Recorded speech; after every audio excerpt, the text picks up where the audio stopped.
This could probably be one of my life's most meaningful and beautiful day. I truly feel like life has come a full circle. This is where I started. I was 4 years old when I entered this building. This is where it all began. And to be here to witness where we are all today together is truly a blessing. It's a great honor for me to be here, standing here, talking to you all in front of my beloved principal, my respected teachers, my beautiful classmates, and all the little babies back there and their parents. It is truly indeed a blessing. கொஞ்சம் தமிழ்ல பேசுவோமா?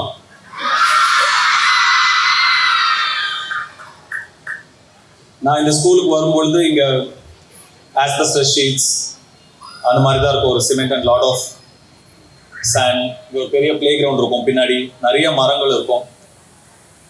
That is the school I remember.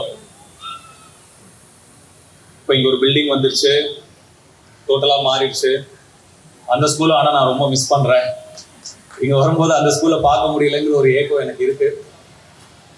ஆனால் இந்த building இங்கே பார்க்கும்போது எனக்கு அந்த ஏக்கம் மறைஞ்சு அது சந்தோஷமா மாறிடுது.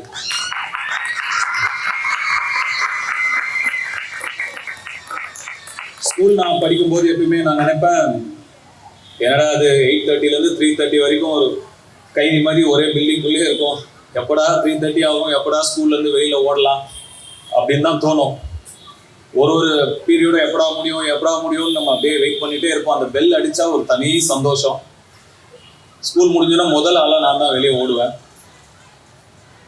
அப்படி ஓடும் போதெல்லாம் எனக்கு தெரியல, இங்கே இருந்த டேஸ் தான் இருக்கிறதுலேயே ஹாப்பியான டேஸ்ன்னு எனக்கு அப்போ தெரியவே இல்லை. இப்போ இங்க இவ்வளோ குழந்தைங்க இருக்கீங்க, உங்க எல்லாருக்கும் நான் சொல்றேன், இப்போ ரைட் நவ் உங்க லைஃப் இந்த ஸ்கூல்ல தான் உங்களோட ஹாப்பியஸ்ட் பீரியட், உங்களோட ஹாப்பியஸ்ட் ஃபேஸ். சும்மா அதை எப்படா கிளாஸ் முடியும், எப்படா ஸ்கூல் முடியும் கடந்து போயிடாம என்ஜாய் பண்ணுங்க நல்லா. இந்த மாதிரி யாராவது எனக்கு அப்போ சொல்லியிருந்தா நான் டெஃபினட்டா ஒரு செகண்ட் யோசிச்சு என்ஜாய் பண்ணியிருப்பேன் ஒவ்வொரு மொமெண்ட்டையும். ப்ளீஸ் என்ஜாய் பண்ணுங்க. உங்க டீச்சர்ஸ் கிட்ட ரொம்ப மரியாதையா நடந்துக்கோங்க. அவங்க சொல்ற பேச்சு கேளுங்க. உங்க நல்லதுக்காக தான் அவங்க அவங்களோட லைஃபே சாக்ரிஃபைஸ் பண்றாங்க. ஸோ உங்களோட டீச்சர்ஸை மரியாதையாகவும் கௌரவமாகவும் பார்த்துக்கிறது உங்களுடைய கடமை.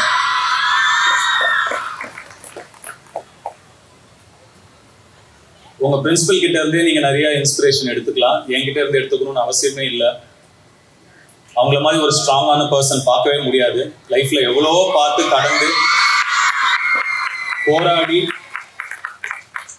யோசிச்சு பாருங்க. இதுக்கப்புறம் படிக்கணும்னு யோசிச்சாலே தலை சுத்துது. அவங்க லா முடிச்சிருக்காங்க, இதுக்கப்புறம் படிச்சு முடிச்சு இப்போ ஒரு இங்க லாயரா நிக்கிறாங்க. அதுக்கு என்ன ஒரு டிட்டர்மினேஷன் வேணும், என்ன ஒரு ஸ்ட்ரென்த் வேணும். 2013 to 60 முடிச்சிருக்காங்க. நான் சொல்லக்கூடாதுன்னா நீங்க தான் சொல்லணும், இதுதான் நான் சொல்றேன். I am so proud of you.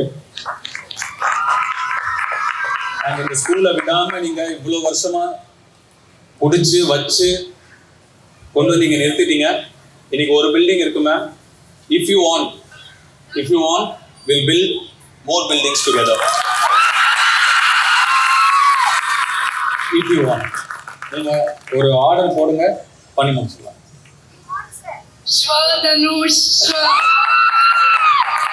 It's my promise, it's my word to you.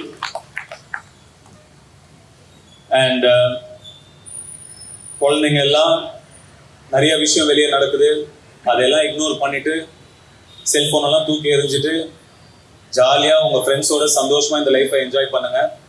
நீங்கள் முக்கியமாக லைஃப்பில் தெரிஞ்சுக்க வேண்டியது manifestation and the power of manifestation. மேனிஃபெஸ்டேஷன்னா நம்ம என்ன வாங்கணும்னு நினைக்கிறோமோ அதை நம்ம முதல்ல நம்புறது, அதை நம்பி அதை நடைமுறைப்படுத்துறது.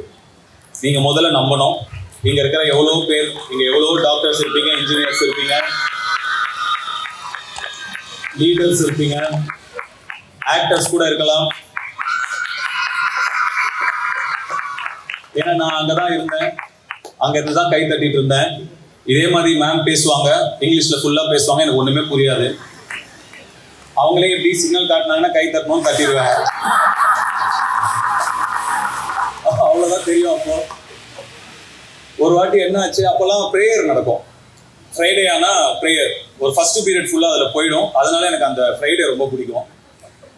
ஒரு கிட்டத்தட்ட ஒரு 30 minutes ஆக இருக்கும் நினைக்கிறேன். இல்லைன்னா ஒரு 30 minutes எல்லாரும் உட்காந்துருப்பாங்க, ப்ரேயர்ஸ் எல்லாம் நடக்கும். அப்போ என்ன ஆச்சுன்னா, எனக்கு பின்னாடி இருந்த ஒரு பையன் சிரிச்சாரு. உதயகுமார் தான் நினைக்கிறேன், நேர்மா சிரிச்சிட்டாரு ப்ரேயர்ல. பாதியில் ஏதோ ஒரு இன்சைட் ஜோக்ல மேம் என்ன பண்ணாங்க, நோட்டீஸ் பண்ணிட்டாங்க. ப்ரேயர்லாம் முடிஞ்சு எல்லாம் போன உடனே வெயிட் அப்படின்னாங்க. நான் பாட்டுக்கு நடந்தா உன்னதான் வெயிட் அப்படின்னாங்க. நான் நின்றுட்டேன். அங்கேருந்து ஸ்ட்ரெயிட்டாக நடந்து பலார்னு ஒரு அறை. என்ன நான் முழிக்கிறேன், அப்படி எதுக்கு நடிச்சாங்க, எதுக்கு சிரிச்சா அப்படின்னா, நான் சிரிக்கவே இல்லை. பின்னாடி இருந்த பையன் சிரிச்சான். மேம் நம்மளை வச்சாங்க பலார்னு ஒரு அறை. ஆனால் மேம் மாதிரி ஒரு கைண்டான பர்சனும் பார்க்கவே முடியாது. அவ்வளோ கல்ச்சுரல்ஸ் நடக்கும். நாங்கள் 9th 10th வந்தப்பெல்லாம் நாங்கள் போய் அவங்க கிட்ட டார்ச்சர் பண்ணுவோம். இல்லை எங்களுக்கு க்ளோத்ஸ் எடுத்து கொடுங்க, எங்களுக்கு அந்த தாடிலாம் ஒட்டணும், எங்களுக்கு டர்பன்லாம் வைக்கணும் அப்படின்லாம் கேட்போம். நாங்கள் கூட டார்ச்சர் பண்ணுவோம். அவங்க பண்ணி கொடுப்பாங்க. அந்த டைமில் அது ரொம்ப பெரிய விஷயம். சரி சரி சரின்னு கேட்டு எங்களுக்கு ரொம்ப என்கரேஜ் பண்ணுவாங்க, எங்களை ரொம்ப மோட்டிவேட் பண்ணுவாங்க. ரொம்ப கைண்டாக இருந்தாங்க எங்ககிட்ட. கிவன் சாய்ஸ் நான் திருப்பி கூட இங்கே வந்துட்டு ஒரு அறை வாங்கிப்பாங்க கையில், அதை ஃபுல்லாக என்ஜாய் பண்ண முடியும் அந்த லைஃப் அப்படின்னா.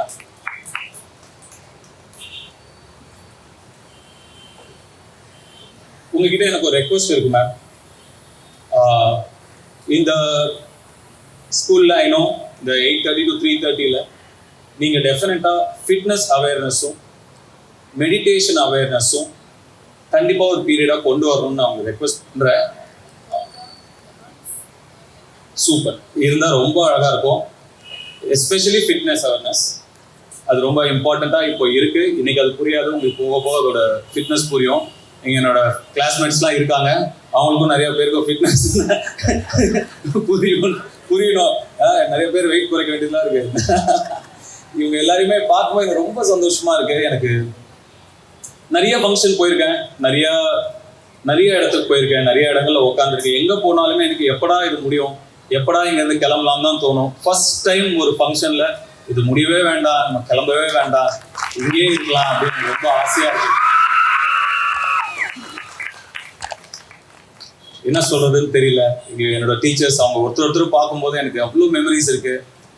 Vani miss one of the kindest souls I've ever known.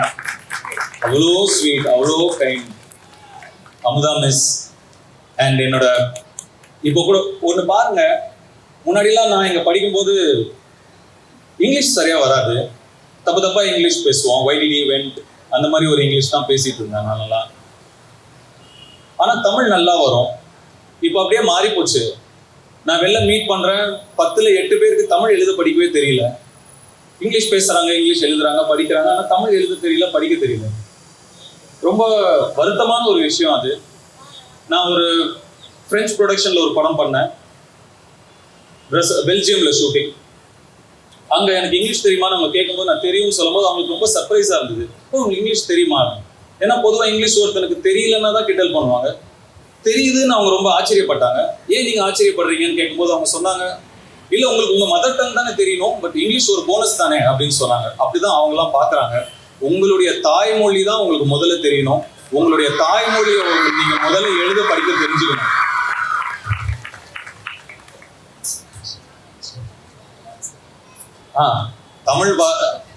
Tamil வரலன்னு சொல்றது பெருமையும் இல்லை, அது ஒரு ப்ரைடும் கிடையாது. அது ஆக்சுவலாக வந்து ஒரு தாய்மொழி தெரியலன்னா அது ஒரு அவமானம் தான். கண்டிப்பாக தாய்மொழிக்கு முக்கியத்துவம் கொடுக்கணும். நான் இந்த இடத்துல என்னோட தமிழ் டீச்சர் சித்ராமொழி மிஸ் நான் நினைச்சுக்கிறேன். எனக்கு ரொம்ப பிடிச்ச டீச்சர், அவங்க நான் இங்கே ஞாபகப்படுத்திக்கிறேன். தயவு செஞ்சு தமிழ்லையும் நல்லா ஃபோக்கஸ் பண்ணுங்க. இங்க எத்தனை பேர் இருக்கீங்களோ இந்த கேம்பஸ் இன்னும் பெருசாகணும், அதில் உங்கள் பேர்லலாம் ஒரு பில்டிங் இருக்கணும். டெஃபினட்டாக அப்பயும் நான் இங்கே வந்து உட்காந்து அதை பார்த்து நான் என்ஜாய் பண்ணணும். நான் வருவேன், என் ஃப்ரெண்ட்ஸ் எல்லாம் வருவாங்க. எங்களுக்கு அந்த எக்ஸ்பீரியன்ஸை நீங்கள் கொடுப்பீங்கன்னு நான் நம்புகிறேன். நல்லா படிங்க, நல்லா இருங்க, வாழ்க.